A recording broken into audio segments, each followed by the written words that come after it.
if you don't do the work in your current relationship or you don't do the work on yourself, you're still just going to take the same behaviors, the same triggers, the same thing totally. to the next one. It's like you either do the work in this one or it's not, the grass is not greener on the other side. So the grass is greener where you water it. So it's like you're either going to water it here and do the work here, or it's just going to come up again in the next relationship. You know, there isn't 100%. Going to be this person that's going to save you or do all the work and then you don't have to do anything. 100%. Well, our relationships are just mirrors. Right? They just show us all the unhealed parts of ourselves, and they just trigger, in Buddhism they call them sankharas, which is really just deep reactivity. You're listening to episode 160. Every couple needs to hear this. The real reason you keep arguing, with Sarah Davis. Welcome to another episode of the Hayley Morecambe podcast.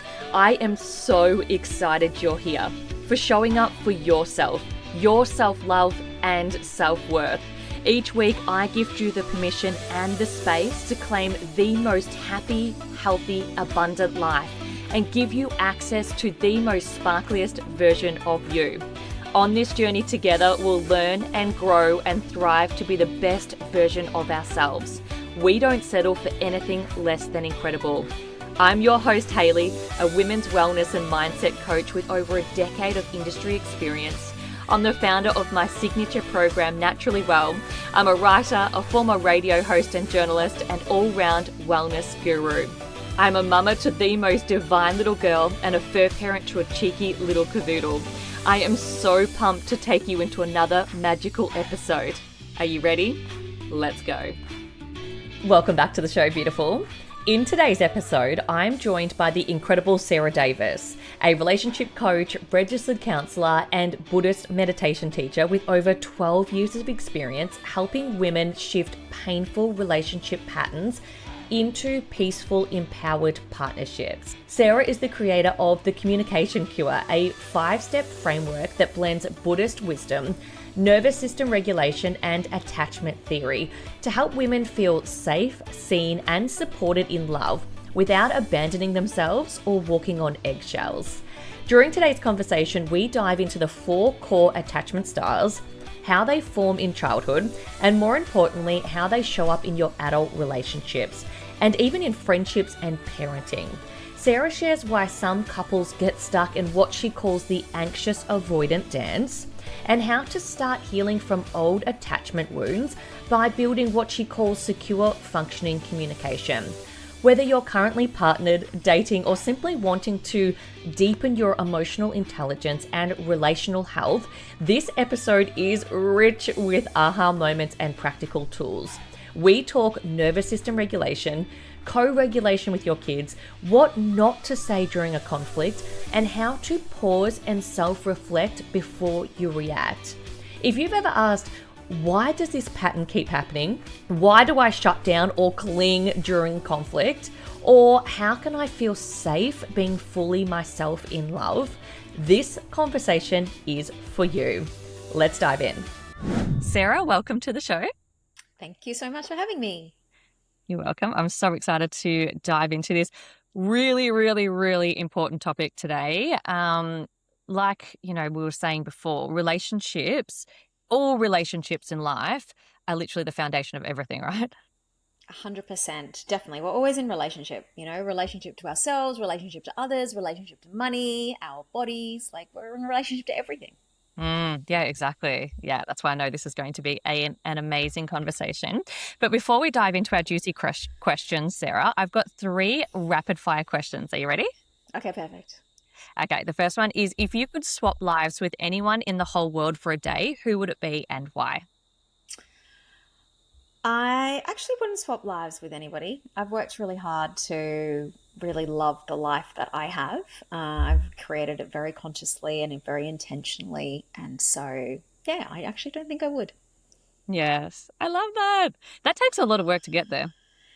It does. It does. Yeah, it's been a very, a very big journey, especially these last 12 years since I left my corporate marketing career and I'm doing what I'm doing now. And that's been a very intentional journey to create this.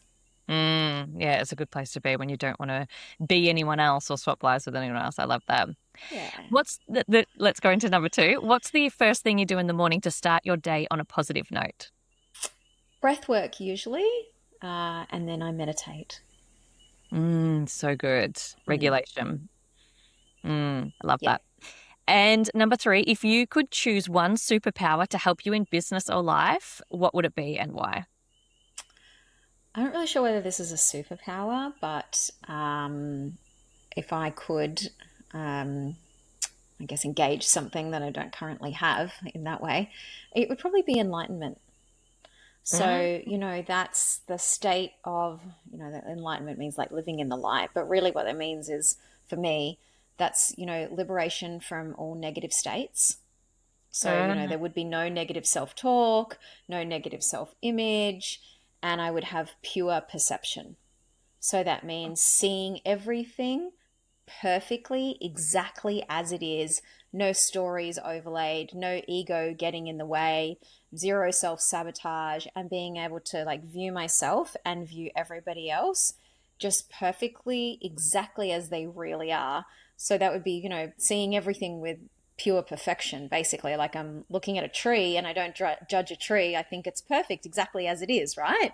Because there's no stories about trees. yeah. Whereas, in terms of the humanness, there's so many stories. So if I could remove all of that, which is really the intention of the Buddhist practice, Mm. my meditation practice, and what I've been very very focused on for the last 12 years, and what I kind of bring into my work as well, alongside the attachment theory. Mm. Yeah, I mean, like you said, that's a superpower, but it's also, it's so good to strive towards. Like, you can't actually fly. You can't actually, teleport yourself. Like, that's a superpower. But that one, I Yeah. love that so much because it's actually, if you have that in the forefront of your thoughts every day, that's a beautiful way to live. Yeah, it is. I mean, it's very intentional, and um, it's a foundational practice, or Mm. view rather, of being a Buddhist practitioner. Is we're working towards enlightenment, and from a Tibetan perspective as well, that includes what's called bodhicitta. So that's like for the benefit of everybody. It's like I want to become enlightened or free of negative states, so I can see everything clearly, not just for my own benefit so that I don't suffer, but so that I Mm. don't cause suffering, and so I can help others to liberate as well, which is a big intention for me in my work. Yes. And you would accept everyone as they are and you could see Yeah. clearly, yeah, without, oh yeah, I love that. Oh, that Yeah. just gave me full shivers. Thank you so much for sharing that. Love That it. really, really great rapid fires. Thanks, Sarah. Now, take us back hmm to a bit of your story. Let us get to know you a little bit more. And what led you into the work that you're doing now? You mentioned a little bit as we're going through those questions there. And Yeah. ultimately what you create and what you offer now. Yeah. So I've always been drawn to, human behavior and spirituality. So, I come from a family of meditators and therapists, and I kind of grew up in that sort of environment. And so that meant that I guess the depths of the inner world felt quite normal for me.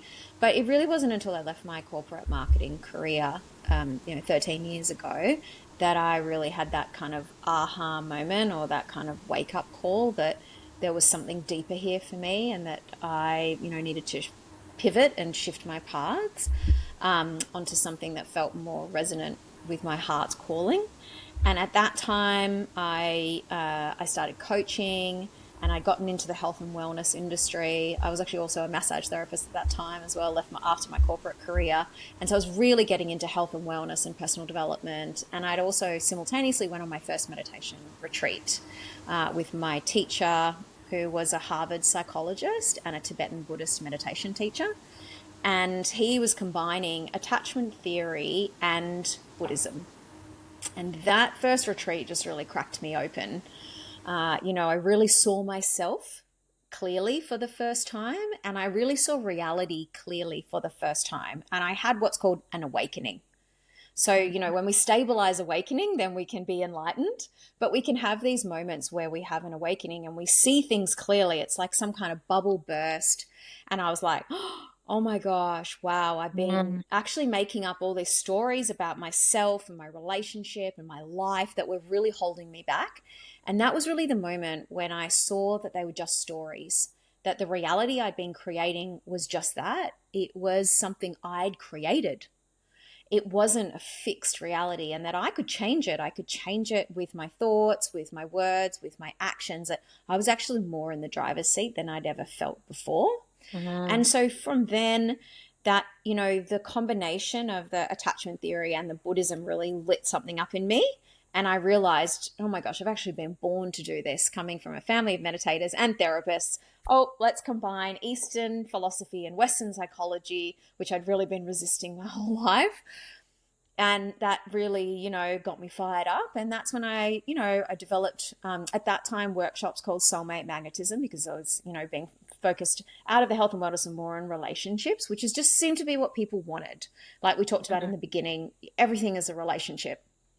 And so, I created Soulmate Magnetism. That was for singles, which was really successful. And from then, I've just continued to focus on blending mindfulness with nervous system regulation and attachment theory to help people have healthy and successful relationships. Now I tend to work more with people who are in relationship rather than singles. And I've created the Communication Cure, which is my latest course. It's just a self-paced course. That's the most accessible right now. And that really teaches people how to identify their unmet needs in relationship and communicate more clearly with their partner so that they can have those needs met and that they can speak in a way that creates connection rather than distance. Mm. Oh, I love your journey so much. And I love your program as well, Communication Cure. It is so beautiful. I love the way it's structured. It's so easy to absorb the information too. Um, Before we go into attachment styles, just something Yes. kind of landed for me as you were Yeah. talking. And Yeah. the soulmate, what did you call the Soulmate magnetism. soulmate magnetism, which I love the name of that. Before we move into the actual relationship side of things and Yeah. communication, what is the one thing that you taught in that for people to call soulmate? Oh, well, I had a 7-step soulmate attraction formula. So actually, I'll just mention the first step. Hmm. So the first step is creating space. So that Mm. is mental, emotional, and physical space in your life. Because I talk about having this tank inside of us, right? We have this, like, our mental tank, which is like all full of all of our thoughts and stories and ideas, and it can get really full. Mm. Where you're just like, oh my God, the noise is so loud, right? And it can feel like there's just so much going on in there. It's like having a full tank. Mm. And then, in emotionally as well, if we don't know how to process our emotions and we don't know how to communicate them, and we're scared of even feeling them, and we've never learned how to, like complete the wave of emotion, process and let go of feelings, we can get really full in this emotional tank and be holding on to a lot of past relationship and a lot of past relationship hurt. And that can Mm. block the heart from welcoming in somebody else. And, even in our physical environment, I used to talk about this all the time when I ran the workshops, right? I used to talk about like making sure that you've actually got a physical space. If you want to welcome in a new partner, you've got to have physical space available for them, right? Mm. Not just in your thoughts, like, oh, if you're ruminating about your ex or you're still hanging on to, things that have happened in the past. Of course, that's going to energetically block somebody. And the same with the emotional tank. But in our physical space, it's like I used to have to say to the women, like, clear out your bedside table, your other bedside table, right? And you just leave Yes. that space available to welcome someone new in. Mm. Because essentially what we need to create, and quantum physics tells us this, right, is that, well, firstly, everything is actually 99% basic space. Like we are, our entire reality is actually just mostly space. Mm. So by allowing space, we're coming into alignment with the fabric of the universe. But the other part of it is that actually when we create space, the universe will naturally fill it. So we have to create a vacuum first in order for it to naturally be filled. When there's Mm. no vacuum, nothing new can come in. Yeah, wow. That is so interesting. I love the physical aspect of that because I remember hearing that many moons ago, and Yeah. it just stuck with me. And I remember it was like create space in your wardrobe, like push Yeah. to the side. Yeah, creative. Yeah. I remember when I met my partner, the day that I met him, so I met him at night. That day I was unpacking because I was in a new apartment, and I was unpacking my books. And as I was doing that, I was actually deliberately putting like the masculine books that I had like on my bookshelf. And I was Mm. thinking, they are the books that we're going to talk about. Like we're going to sit at the couch and talk about these books. Like my partner is going to read these books. And one of the books, it was The Way of the Superior Man. Oh, yeah. One of those books, and I had that in there. And then when we chat that night, when we connected, that's the book that he was reading or he was about Wow. to read. He'd bought it. Yeah. Wow. And I was I like, that. love that. That's Yeah. a perfect manifestation, right? Like when we Yeah. speak these things out into existence. So, it's the three I used to talk about three levels of manifestation, which is thoughts, words, and actions. So Mm. when those three come into alignment, which is exactly what you just said, right? Like I had these thoughts, I took this action, like you were like, okay, yep, this is the book. So you're taking the physical action, and then your feeling was in alignment with that. Mm. You didn't have any self-doubt like, oh no, well, maybe he's not going to read that book. You were like, no, he's going to read that book. He's reading that book. Yeah. Exactly. There was like absolutely zero doubt. So your feeling was in alignment with those thoughts and words. So you instantly manifest. Mm. Yes, I love that. And like you said, that space as well, like clearing out your bedside table. Oh, Yeah. it is actually so incredibly powerful when we start doing these, and they're so small, aren't they? They are. They're the simple things. They all add up. Yes. Thank you for riffing on that for a little bit Yeah. because I was really That was interested fun. as you were talking. Yeah, Yeah. definitely. So Yeah. let's go into relationship now. Yeah. Yeah. And let's talk about, for someone that's new to this topic, let's talk Mm-hmm. about attachment styles because this is so incredibly powerful, like mind blowing, right? If we know Mm-hmm. this, we know so much about ourselves and others. Yeah. Um, what are they? What are attachment Mm-hmm. styles and how do they form? Mm-hmm. So, attachment styles is part of attachment theory, which has been around since the 50s. And then these names, anxious, avoidant, secure, disorganized, they were kind of coined in the 70s. And it was really through observing children with their mothers that they did this research that they realized that children have different styles or ways of relating with their mother, and that these can form maps or ways of relating essentially that get transferred over into our adult relationship patterns. So essentially, the theory goes that our early bond with our primary caregiver will predetermine our adult relationship style. Mm. That's it's wild, isn't it? Because Yeah. it's not new information to go, oh, it's in your childhood. We've heard this a lot, but it's Yeah. actually so like there is so much science behind that to actually prove Yeah. that is, up until the age of 7 or something, isn't it? Yeah, definitely the first 7 years are when we have the most of the imprint because the brain is still developing. I mean, our brains are still developing until we're about 20. Mm. But those first 7 years, like, children, we're just sponges. Mm. So we just literally are downloading an entire blueprint. And so the way that our primary caregiver was with us, like whether they were attuned or misattuned to our emotional and physical needs, as children, we will have responded in a different way as a coping mechanism. Mm. So the attachment styles are adaptations to stress, right? So if you have a secure attachment style, then you're likely received what you needed as a child emotionally and physically. Your needs were mostly met, and your primary caregiver was mostly attuned. Whereas Mm. the insecure attachment styles, which is where we tend to have problems, with ourselves relating. The insecure attachment styles, there was some kind of misattunement. And Mm. so, this is where we see some trouble starting in relationships, basically. These adaptations or coping mechanisms to stress, the child didn't necessarily learn what we would call secure or resourceful ways of coping with stress. So we developed unresourceful or unhealthy ways of relating and coping to stress. I also Mm. just want to point out before we kind of get into it anymore as well, like Mm. that the attachment styles are not personality flaws. They Yeah. are coping mechanisms for stress.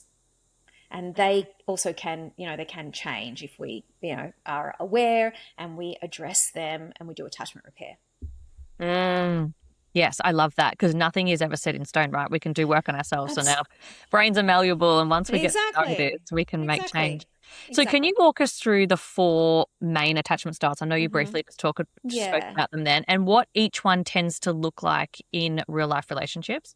Yep. So the first one would be secure. So in a real life relationship, that would be, somebody who is not afraid to come in for closeness, and but they're also not worried about distance. So they're not going to be triggered, if somebody says, "Oh, I need space," they're going to be like, "Oh, okay, yeah, cool, I totally understand that," and that intimacy isn't going to feel overwhelming for their system. They're going to be like, "Yeah, cool, happy to, come in close," because as a child they learned that distance was safe, Hmm. and they learned that they could also, be loved and held by their primary caregiver, and that kind of intimacy was safe as well. The other thing that to note about being secure is that they'll openly talk about their feelings. There'll be no ambiguity in the relationship. If you're in a relationship with someone who's secure, they're going to feel grounded, they're going to be honest, they're not going to have trouble saying how they feel or even asking the other person how do they feel.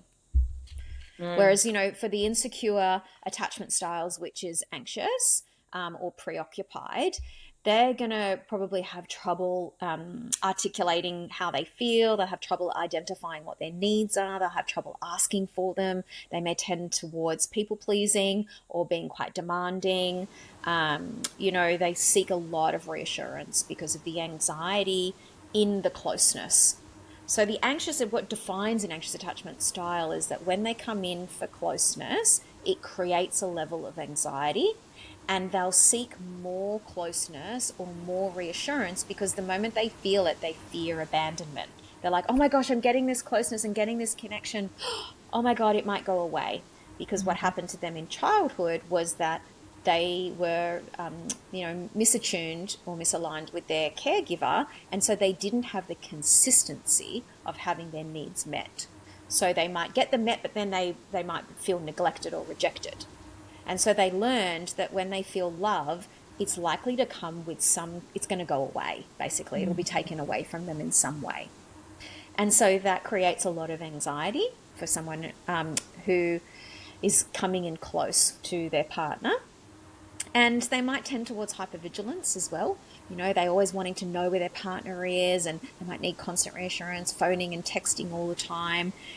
In contrast, someone who has an avoidant attachment style would value their independence and freedom over the closeness of the relationship. So they'll have trouble probably providing emotional reassurance. They'll probably want to keep the other person kind of at bay. They fear engulfment or being trapped.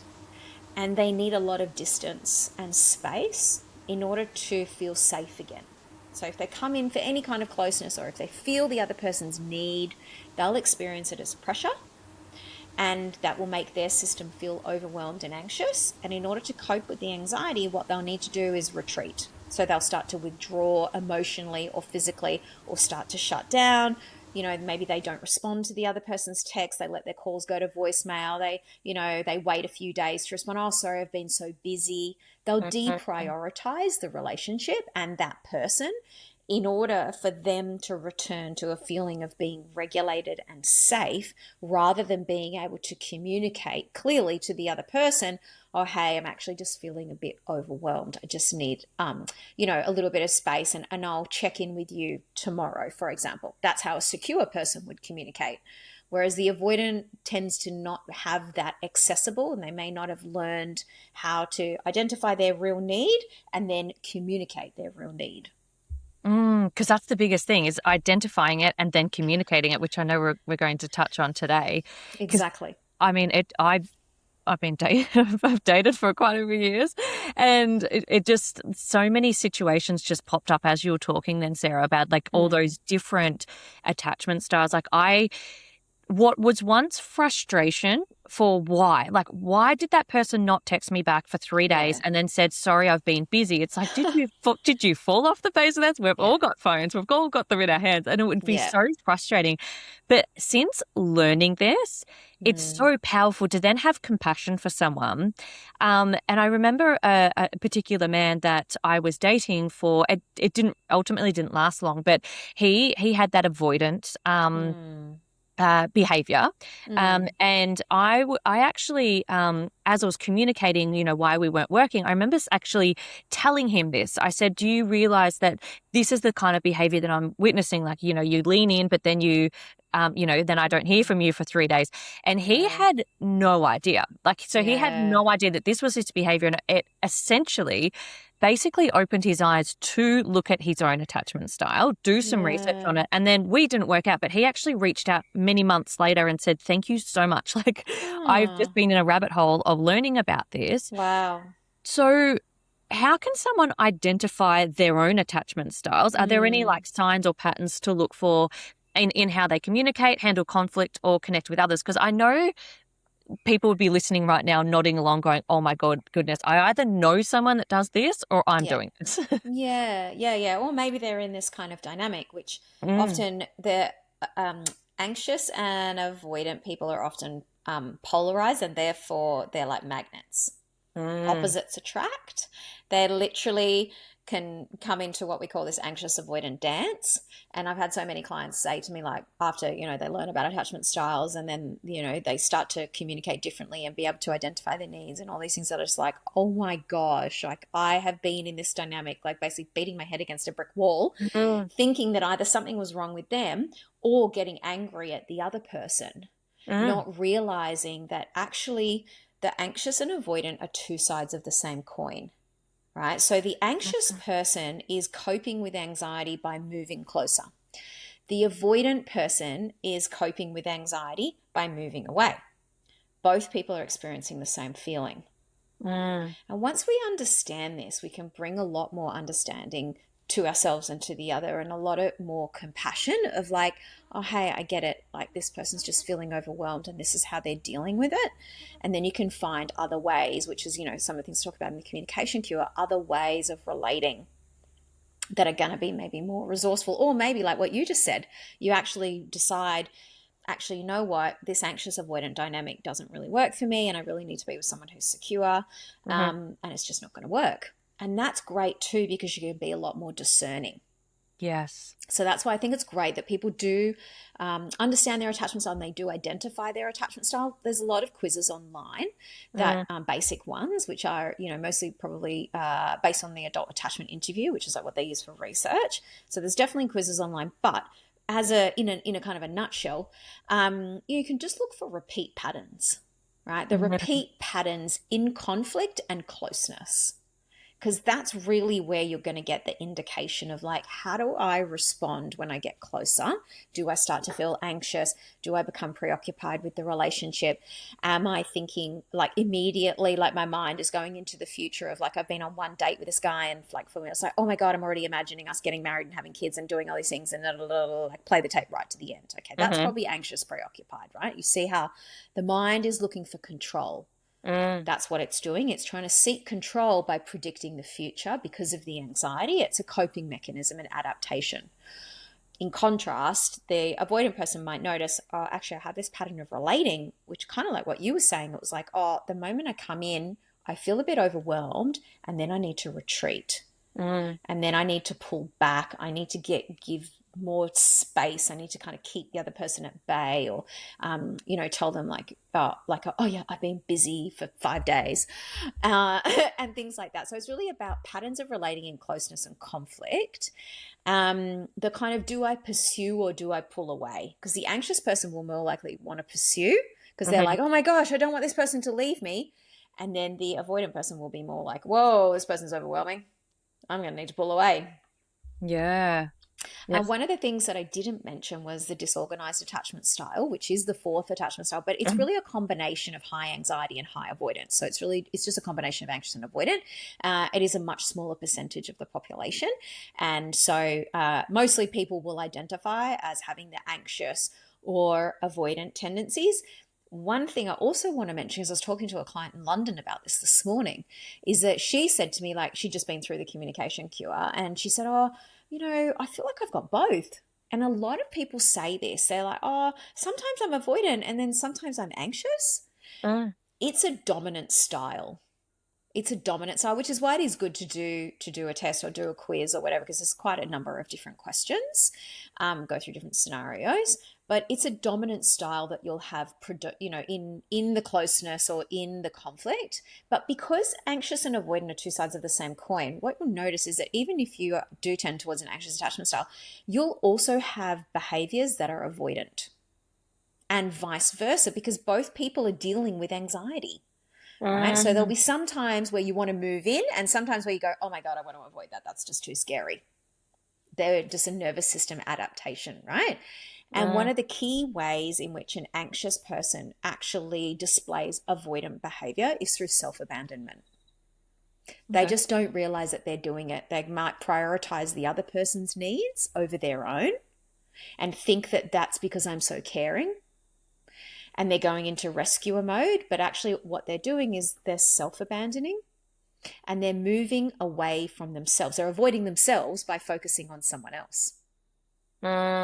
And so that's the other side of the coin to the anxiety, or the anxiously attached, is actually how they self-abandon, and they'll avoid themselves, or they'll avoid the things that are important to them by convincing themselves that somehow the relationship or the other person's needs are more important than their own. Yeah, wow. Oh my gosh, this is just so important. Like if this needs to be everywhere, this information, right? Because you must see it a lot, like the way you argue, the way you repair, like the way you communicate, the way you live. Absolutely. Like this is just absolutely everything. I actually even identified this. This is a very new thing for me. I don't know if I'm going to skip ahead here, but I've actually identified this in a friendship recently. Oh, yes. Who I've shared this year, very, very recent actually. And it was actually an attachment style that I realized was coming up that was not serving us both really at the end of the day, which is fine. But yeah, it's very new. I've never really dived into it with a friend before. Yeah. I mean, your attachments, because of the way that the attachment system works, the early bonding system, which is a survival mechanism, right? So children with a primary caregiver, we develop, as all mammals, we have this attachment system. That's why you see all mammals, the young stay with the mother, right? It's a bonding system so that we will survive. So this early bonding system, attachment system, can get activated and transferred as adults onto various different people that become important in our lives, including our friends. So we can become attached to friends and get triggered in the dynamic with friends exactly the same way we can with a partner, because we've transferred those needs, the needs that we had for the primary caregiver to meet our needs to survive. We now transfer those, we transfer them onto our partner. So we have these needs and expectations, like, in order to be loved and connected and happy, I need you to do X, Y, and Z. But we can have that with our friends as well.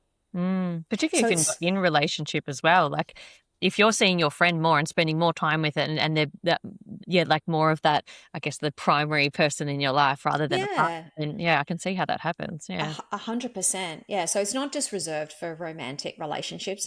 It's actually not about physical romance or that kind of physical intimacy, because, the physical side of a relationship is usually just a very small piece compared to everything else that happens in a relationship, which is where the primary, where the attachment system is going to get activated. It's about emotional and physical needs. And yes, of course, there is that, the closeness of the physical need.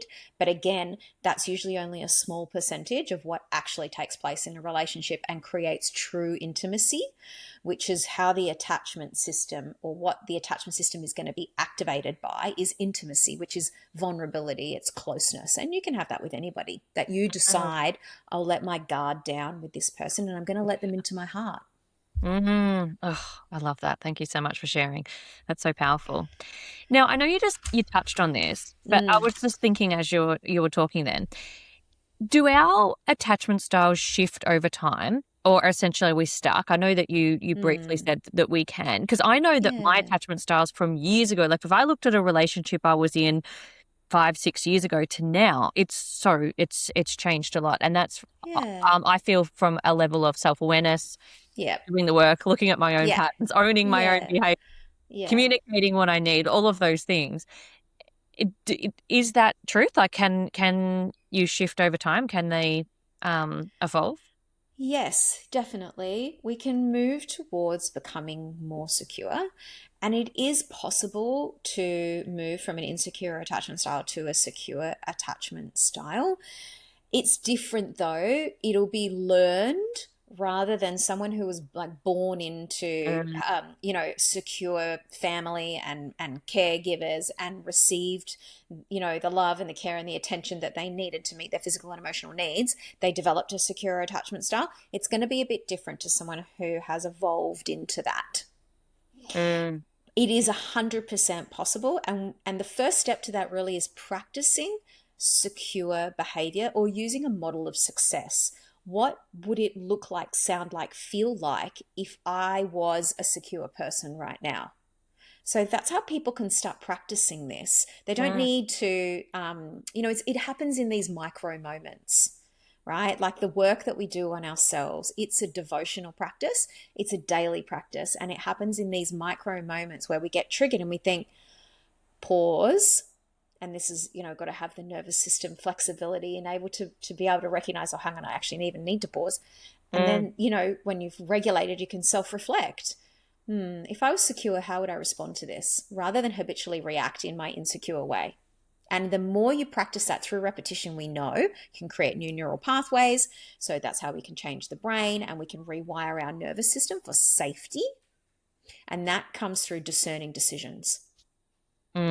Yeah, that is so powerful because it's never, like you said, because it's such a deeply ingrained thing So from deep. childhood. Like it is learned. It's just like Yeah. learning to, still exercise every day, get up and do the things. Like you Yeah. have to learn it sometimes in those moments where I feel like, oh, that really triggered me. And it's just like I stop and Mm-hmm. like, no, I've got to, I need to breathe and I need to regulate. And then Yeah. this will be better when it's communicated from like more of a calm situation. But there, like I said, there was years ago where it was not, it was Totally. not that. But I love that it's learned behavior, and Yeah. it's mimicking what that secure person would do. So Yeah, yeah. exactly. You just model it, it's just you just use a model of success. And if you don't have one that you actually know, then you just imagine. And there's Mm, also a protocol called the Ideal Parent Protocol. This is in attachment repair, mhm, where you would be visualizing your ideal parent that you maybe didn't have or that they didn't meet you in the ideal perfect way, but you visualize it and you do that as a mhm, visualization practice of them. How would they respond to me in this moment if my ideal parent was here and I was having this trigger? Because it's mostly our inner child that is, mhm, having a little tantrum or getting upset or not having their need met in that moment, their core needs of, maybe safety or security or love or connection or availability or, all of these things. And then imagining how would the ideal parent have responded to me? How would my ideal parent have responded to me if I was a mhm. child having this need? And you Yeah. can visualize that and even see them giving that to you. Mm. And so that's one of the repair practices. That's a much deeper protocol there that I've just discussed very briefly, but they call that the ideal parent protocol. Mm. I think being a parent as well, you notice that too. Like you're like, how can Yeah. I imprint this into my Yep. children? How can 100%. I be showing up for them the way that I would have wanted to have a parent showing up for me. So Yeah. yeah, that plays on my mind all the time, especially my daughter's. Yeah. So she's hit that, and I know Yeah. Okay. she's like bordering on that, she's been imprinted by so many things for 7 years. So it's like that Yep. self-reflection. Have I shown up for her? Have I been caring? Have I, Yeah. nurtured her? Have I regulated her nervous system enough? All of these things. Yeah. Yeah. Mm, I guess one of the keys there, especially when we talk about attachment repair, is around the nervous system regulation. mm, And it's about programming safety back into the body because children feel us, right? So yeah. they feel your energy before you even speak. Mm, So, any high anxiety or worry or any of that, they're going to feel it. So the most important thing is actually just relax, and they'll mm, feel relaxed mm, because they are co-regulating off your nervous system, which is what we were meant to have learned as children, is how to yeah. co-regulate. Mm, And then later we learn how to self-regulate. And so I think that's such an important thing. Like, I often talk to parents about that, around, the anxiety of parenting and this and that. It's like, it's okay. If you're relaxed, they'll be Yeah, relaxed. because it's that perpetuating cycle. If you're like, sometimes I'll be like, oh, Pippa's really reacting today. You know, what's going on? Then I look at myself. I'm like, okay, she's bouncing off me, and then I'm Yeah. bouncing back off her again Yeah, because it's exactly. yeah, Yeah, because you're co-regulating. yeah, we're Yeah, regular. And it's like, okay, that's like relaxation music on, where devices are off, we're yeah, breathing, we're getting back perfect. in, low light at night. And then it's like, okay, now now Yeah, she picks up that because, the mum is regulated and it's yeah, on. yeah, yeah. It's Yeah. amazing, isn't it? The way, Yeah. I mean, like children, as humans as well, because, we have mirror neurons in our brain, but Mm, then your own children, obviously, because of the attachment system, yeah. even more finely attuned. Yeah, that's right. Yeah, they're so sensitive to it. Totally. Um, Now let's shift gears a little bit. You talk about Mm. three core pillars in relationships: intimacy, Mm-hmm. availability, and security. Can you break Mm-hmm. down what those mean and how they relate to attachment? Yeah. So, intimacy, I was touching on it earlier, is this kind of emotional closeness. Hmm. It's not just, a physical kind of intimacy, which is often what people think about intimacy.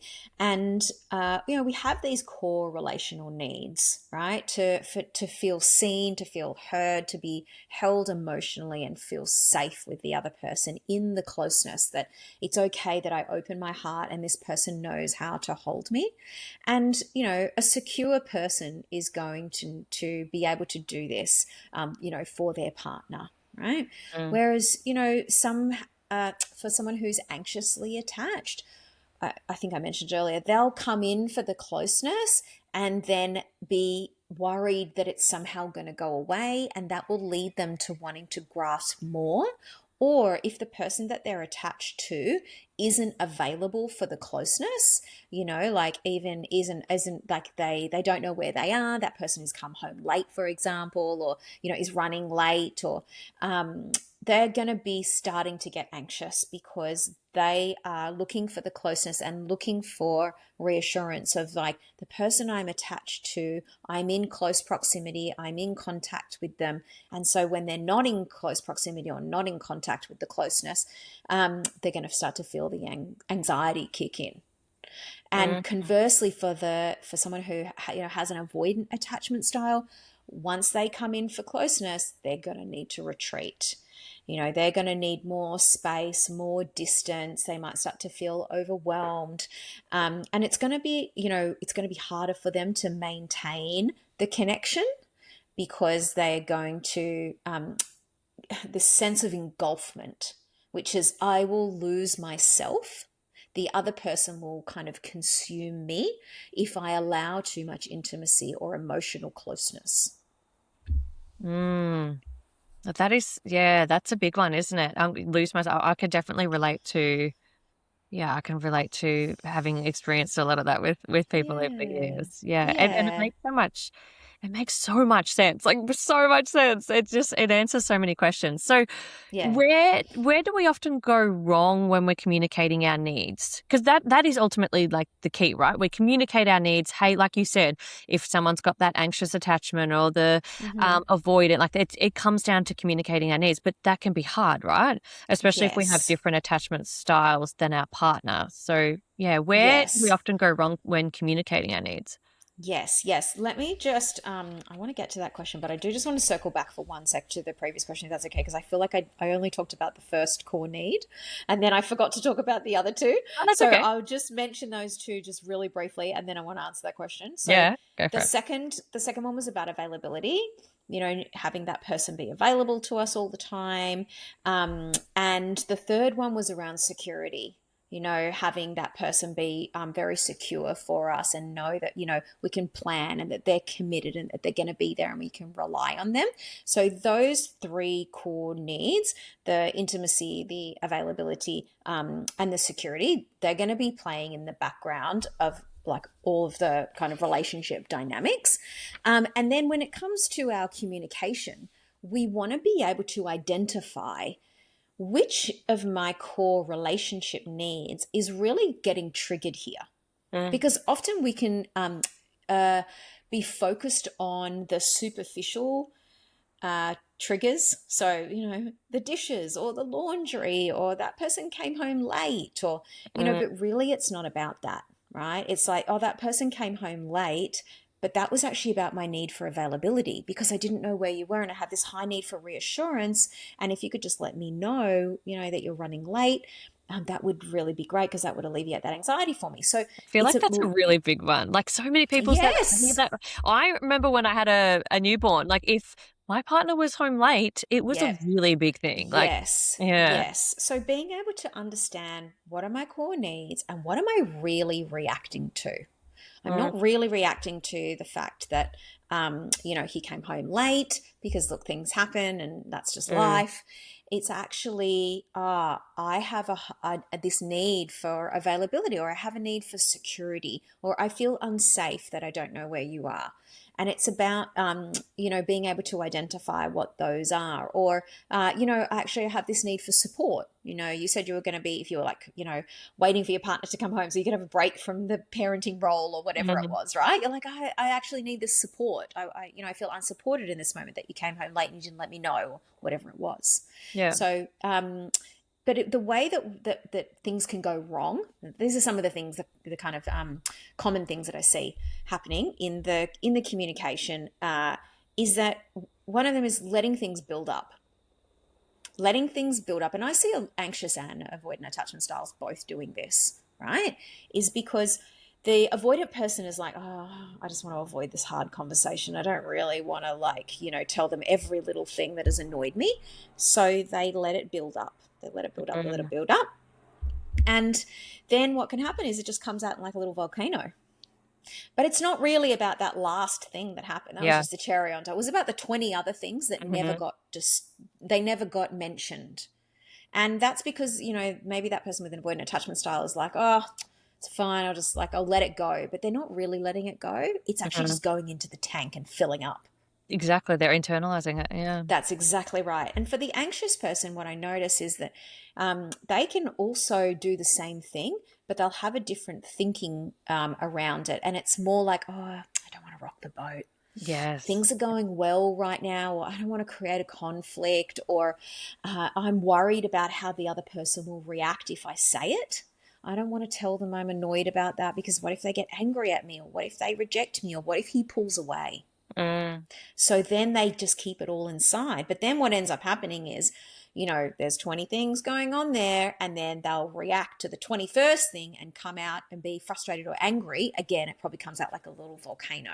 And yeah. then And their then there's a partner, shopping list and this and this. And then you do this. yes, Yeah. that's And then it's, yeah. yeah. I brought up a conversation with my partner the other day and I said, now I just want to bring something up because it's a little puddle at the moment. It's a little puddle. And I don't want to turn it into like a lake or a dam or a river or Yeah, an ocean. Like I just want to yeah. bring it up. And we spoke about it. And I was like, and it was like 1 minute. 1 minute. He was so open to it. He was so receptive. We spoke about it. We moved on. And I was like, I said, I don't want to give you Perfect. the shopping list later on where it's like, and one Yes. other thing, last Tuesday at 2 o'clock. Exactly, exactly. And you've been holding on to all of these Yeah. things and not actually communicating them. And I think Yeah. that's really great if you can cultivate an open communication style where Mhm. it's okay to talk about things. There are going to be things like on our day-to-day interactions with someone, whether you're living together or not, whether you've been together for 20 years or you've been together for a year or whatever it is, there are going to be things that come up every day.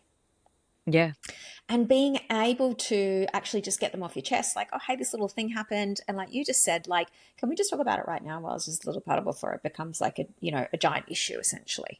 Yeah, that's right. I remember a previous partner too. We had this argument, and it was around the farmers market basket. And I used the basket for everything, and he kept taking it, putting things in it, and leaving it in his car.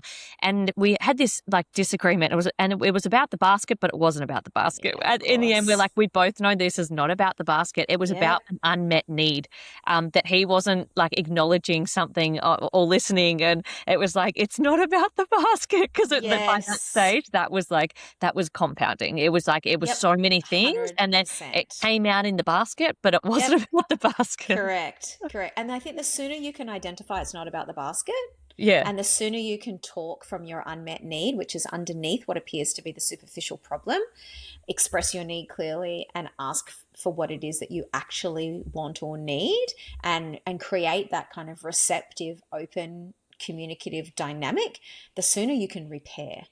Yeah. And that's one of the signs of a really healthy relationship is, or even one of the common mistakes, if we flip it that way, is actually not repairing quickly, Mm-hmm. is just like letting it go. You think you're just going to let it simmer and it's just going to simmer down on its own and, or storming off, shutting down, stonewalling the other person.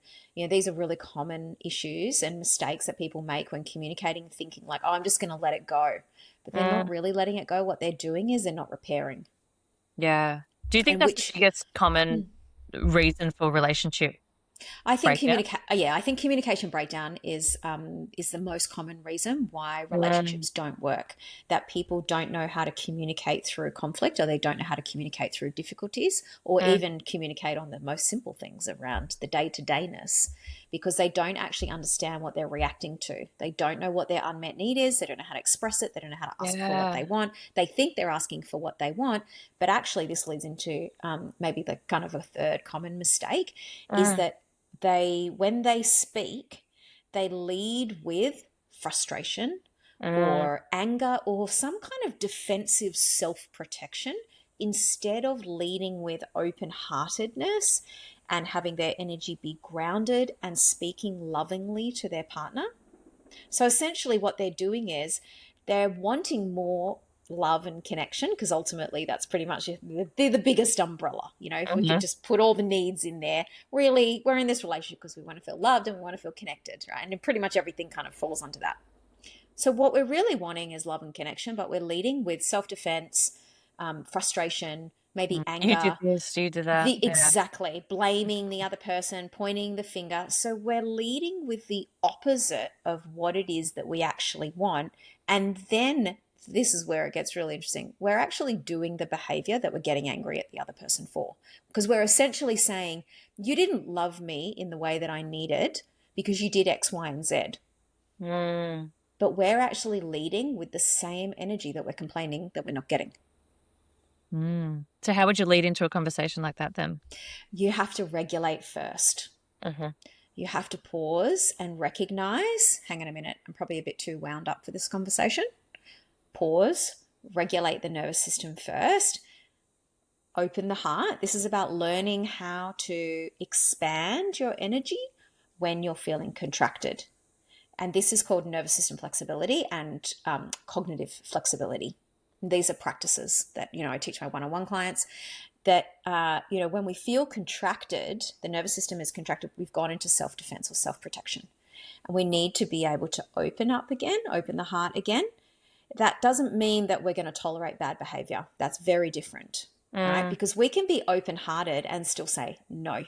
That's not okay for me. yeah. But we can do that from a regulated place and a place where the other person is more likely to receive it well, if we, want to repair, for example, rather than leading with anger and frustration, and which will just push the other person further away. What we want is we want to bring them in closer, because that's why we want to repair. Yeah. So would you just communicate that? Because that could then come off as avoidant, right? If you're just off regulating and getting space and Yeah, that it could be exactly. triggering the other person. It's like, I need space Precise. to regulate. Yeah. Exactly. Like, I'm feeling a bit overwhelmed. I'm feeling a bit angry and frustrated right now. I really want to talk to you about whatever the thing is, but I just need a Mm, minute, or 5 minutes, and I'll come back in. Can we just reconvene in 10 minutes or whatever it is, right? You make a time with the other yeah. person. And everything's okay because that anxious is like, what's Yeah. wrong? What's the conversation going to be? It's Yes. like, everything's okay, but it's, yeah, going to come back. Yeah. Yeah, that's right. If you're with an anxious partner, then you want to give reassurance. Like you Yeah. just said, like, everything's fine. I just want to make sure that when I say this to you, I'm coming from the best place. Yes. Oh my gosh, I love that so much. So, how can couples start building that secure, functioning communication? You may have just touched on it then. Yeah, yeah, yeah. I think, for both people, if you have an insecure attachment style, for both people, it's pause, Mm-hmm.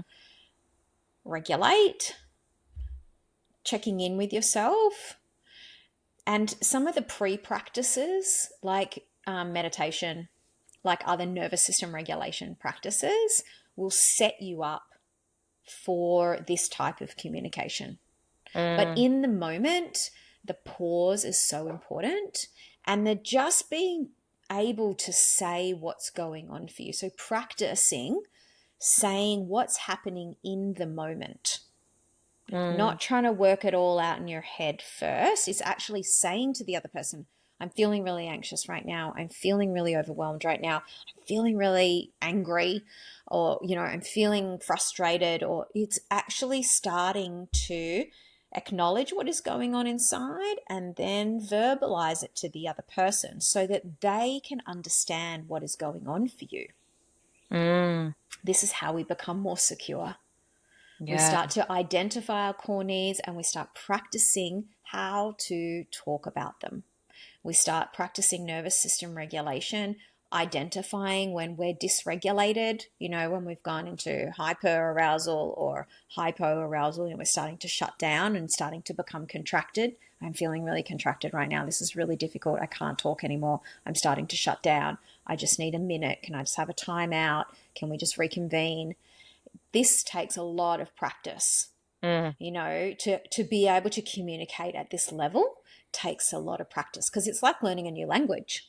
Yeah. Like you said, learned behavior. Yeah. It is literally learned. And, instead of like the things we just talked about, right? Instead of just like leading with frustration and kind of lashing out at the other person, we want to keep in mind that the goal here is that we're on the same team. We are on the same team. So there's this also, this perception of the most generous interpretation of the other person's behavior will also help. Like, it's sort of like giving the benefit of the doubt in a way. Or, how could I reframe this positively? And that doesn't mean negating bad behavior or speaking up or tolerating that. It's more like, is there another interpretation here? Can I ask more questions rather than assuming? Mm. I like that you said you're on the same team because I feel like so many relationships get to that point where it's like they're playing ping pong. It's like bing, bing, bing, bing. They're on different teams, opposing teams. It's like trying to win, but it's actually, you're really on the same team. Yeah. And when you're able to remember that, and this is where the mindfulness meditation comes in so many aspects, this is why I always teach every client how to meditate. Like, it's a proper game changer because you learn, you increase your level of self-awareness. You start to become aware of what's going on in my inner world. You learn how to self-reflect. The nervous system starts to calm down, but it brings online this opportunity to pause because you practice it, your brain, you're literally brain training, learning how to pause and creating more space in between thoughts and how to deal with your triggers. But, we can learn these behaviors, right? Yeah. We can learn these strategies. I mean, they sound like strategies of like, oh yeah, it's not really a strategy that, we're on the same team, but this is mindfulness, means to remember. When we practice mindfulness, we're actually just remembering, oh yeah, this person is not my opponent. Like, we're on the same team. Wait a second, hold on. I can put down my weapons. I can put down my armor. I don't need to armor up and I don't need to be defensive, because when we're defensive, then we're like going into battle and we're likely to trigger the other person's defenses. In contrast, we want to see if we can just de-armor. And that's why the communicating is so important, to learning how to de-armor in the moment with your partner. Because the more we can do this, the more open-hearted we can be, and the more consistent we can have the love and connection when we don't have the armor on. That's right. That could shift and help so many relationships, from instead of breaking down, like actually repairing and building better and better and better relationships. Because I remember someone saying once, if you don't do the work in your current relationship or you don't do the work on yourself, you're still just going to take the same behaviors, the same triggers, the same thing totally. to the next one. It's like you either do the work in this one or it's not, the grass is not greener on the other side. So the grass is greener where you water it. So it's like you're either going to water it here and do the work here, or it's just going to come up again in the next relationship. There isn't 100%. Going to be this person that's going to save you or do all the work and then you don't have to do anything. 100%. Well, our relationships are just mirrors, right? They just show us all the unhealed parts of ourselves, and they just trigger, in Buddhism, they call them sankharas, which is really just deep reactivity. And Mm. so we came into the relationship with all of these sankharas, this deep reactivity, these childhood wounds, our attachment style, our conditioning. We came into the relationship with all of that. And our partner is just going to mirror that straight back to us. Mm-hmm. And so exactly what you just said, if we don't heal them in this relationship, we think, oh, well, I'll try it in the next one. There's only one common denominator in all of your relationships, and Mm-hmm. it's you. It's not the other person. There's only one common denominator. And Yeah. so we've got to work with what we've got. And then the sooner that we do this and the sooner we can heal this, and if it is some kind of attachment disturbance, an insecure attachment style, we can do the repair work. We can couple the mindfulness with the nervous system work, with the attachment repair. This is 100% possible to go on this journey, and have more, secure, loving, emotionally safe relationships, because that's ultimately what we want, right? We just want to feel safe.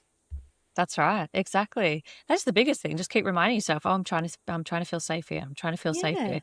This is what I, Yeah. yeah, I love that. Yeah. If you could leave our listeners with Mm. one powerful action or mindset shift to create Yes. more of the beautiful relationships we want, more connected, more fulfillment, more thriving, all of those beautiful things, what would it be? In a nutshell, I would say just practice being the partner that you want. Mm, Practice being the kind of partner that you want. So if you want your partner to be more loving, then how can I be more loving towards myself?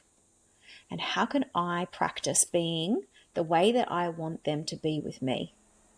If mm, I want them to be more open, I want them to be more honest, I want them to be more available, more supportive. How can I be that way, firstly with myself? And then how can I be more of that in the relationship? And that's not about overgiving. It's about, being discerning, but it is about embodying the qualities and the behaviors that we want from the other person. that is so true. I think sometimes we desire or want something in a relationship, yeah, but we're not actually embodying it or doing it ourselves, or we're not Exactly. even realizing that we're not actually giving what we're desiring. Correct. Correct. And Mm, it can often be an unconscious pattern that we seek that in others that we don't yet have within ourselves. And we yeah. think that they are going to complete us by bringing this part of us that we don't have, or this quality that we don't have, or this thing that we admire in them. But Mm, actually, we have all of those things within us. And the journey is to uncover that and become that, mm. not be dependent on someone bringing something to us that we feel like we're missing, because in that way we're preconditioning ourselves to being broken. But also, the fact of the matter is, no partner is going to be able to give you something that you are yet to give yourself. Yeah, exactly. It's so true. That's like, yeah, that is so powerful. Sarah, this has been an amazing conversation. I want to get you back. Yay. You need to come back on again. Definitely. It's been incredible. Thank you so much for sharing all of your wisdom and knowledge and just so many mic drop moments. I know there's going to be so many takeaways. If you're listening to this right now, please jump over onto one of our socials, our accounts, and let us know your biggest takeaways, because I know I could have written a whole page then. Like, it was so, so powerful. If we want to learn more, if someone's listening and they're really intrigued and they want to reach out to you and learn more or work with you, what Yep. can they do? Yes. So coming over to my socials, so it's Sarah Davis Coaching on Instagram, and there's link there to the communication cure, and also to apply to work with me one-on-one. That's probably the most direct. Yeah, amazing. I will link to that in the show notes as well. But Sarah, Perfect. this has been so great. Thank you so Thank much you. for being a part of this conversation today. Thank you so much for having me, Hayley.